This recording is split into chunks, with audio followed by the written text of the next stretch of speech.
സത്യസന്ധമായാണ് സ്നേഹിച്ചിരുന്നെങ്കിൽ ഒരിക്കലും അങ്ങനെ ചെയ്യില്ല. സ്നേഹിച്ചിരിക്കുമ്പോൾ നിങ്ങളോട് വളരെ സ്നേഹത്തിലും സന്തോഷത്തിലും പെരുമാറിയിരുന്ന വ്യക്തി ഏതെങ്കിലും ഒരു കാരണവശാൽ അയാളുമായിട്ട് പിണങ്ങേണ്ടി വരികയോ അകലേണ്ടി വരികയോ ചെയ്താൽ എങ്ങനെയാണ് ആ വ്യക്തി പെരുമാറുന്നത് എന്ന് നോക്കിയാൽ മനസ്സിലാകും അയാൾ എത്രത്തോളം ആത്മാർത്ഥമായാണ് നിങ്ങളെ സ്നേഹിച്ചതെന്ന്.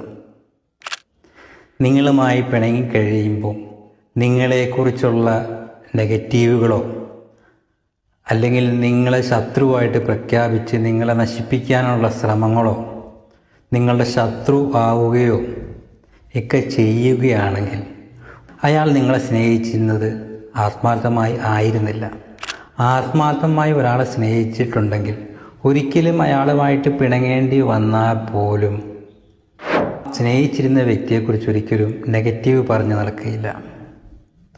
ആ വ്യക്തി നശിക്കണമെന്ന് ആഗ്രഹിക്കുകയില്ല. അതാണ് സ്നേഹത്തിൻ്റെ ഏറ്റവും വലിയ ശക്തി. അത് ആത്മാർത്ഥതയുള്ളതാണെങ്കിൽ. നിങ്ങൾക്ക് ഇത് അനുഭവത്തിൽ ഉണ്ടോ?